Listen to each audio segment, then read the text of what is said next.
আ ত্যাগের মহিমায় কিন্তু মালয়েশিয়াতে আজকে উদযাপিত হচ্ছে পবিত্র ঈদুল আজহা।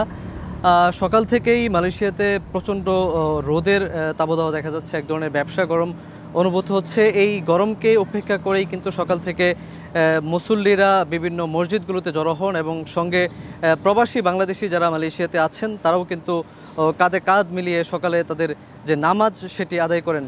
আ ঈদের দিনটি মূলত প্রবাসীরা আসলে সবচেয়ে বড় যে আনুষ্ঠানিকতা থাকে সেটি হচ্ছে যে সকালে সবাই একসঙ্গে ঈদের নামাজ আদায় করা সেটি এরই মধ্যে প্রবাসীরা সম্পন্ন করেছেন। কিন্তু যেহেতু এটি কুরবানির ঈদ সেহেতু এখানে কিন্তু যে পশু জবাই করা কিংবা সেগুলোর মাংস কাটাকাটির যে আনুষ্ঠানিকতা থাকে সেটি যেহেতু প্রবাসে নেই, ফলে প্রবাসীরা আসলে এই যে ছুটির যে দিনটি গতকালকে ছুটি ছিল এবং আজকে এবং আগামীকাল অর্থাৎ এই ৩ দিন প্রবাসীরা যে ছুটি পেয়েছেন এই ছুটিতে আসলে যেহেতু অন্যান্য ব্যস্ততা নেই তারা আসলে ঘুরে বেরিয়ে কিংবা একদম বাসায় থেকে তাদের যে আত্মীয়-স্বজন আছে তাদের সাথে দেশে ফোনে কথা বলে কিংবা বিভিন্ন জায়গায় ঘুরে বেরিয়ে আসলে আজকের এই দিনটিকে তারা উদযাপন করছে।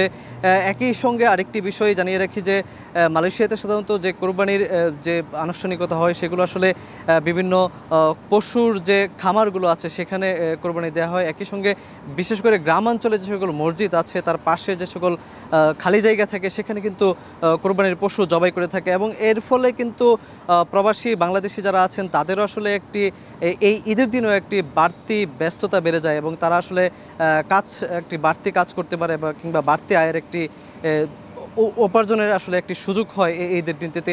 এছাড়া আসলে ঈদের দিনটিতে প্রবাসীদের যে খুব বেশি যেহেতু তারা পরিবার ছেড়ে প্রবাসে আছেন সেহেতু প্রবাসীরা আসলে পরিবারের যে আত্মীয়-স্বজন কিংবা বাবা-মা, ভাই-বোন কিংবা সন্তান তাদেরকে আসলে সবসময় স্মরণে রাখেন এবং তাদের সঙ্গে ফোনের মাধ্যমে কথা বলার চেষ্টা করেন। এখন কিন্তু মালয়েশিয়াতে ব্যবসা একটি গরম চলছে।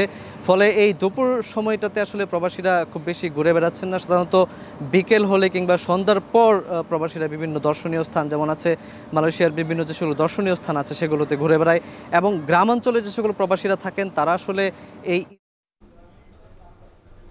মালয়েশিয়া থেকে যুক্ত ছিলেন আমাদের সহকর্মী শাহরিয়ার তারেক এবং তিনি জানাচ্ছিলেন সেখানকার ঈদুল আজহার উদযাপনের সর্বশেষ তথ্য।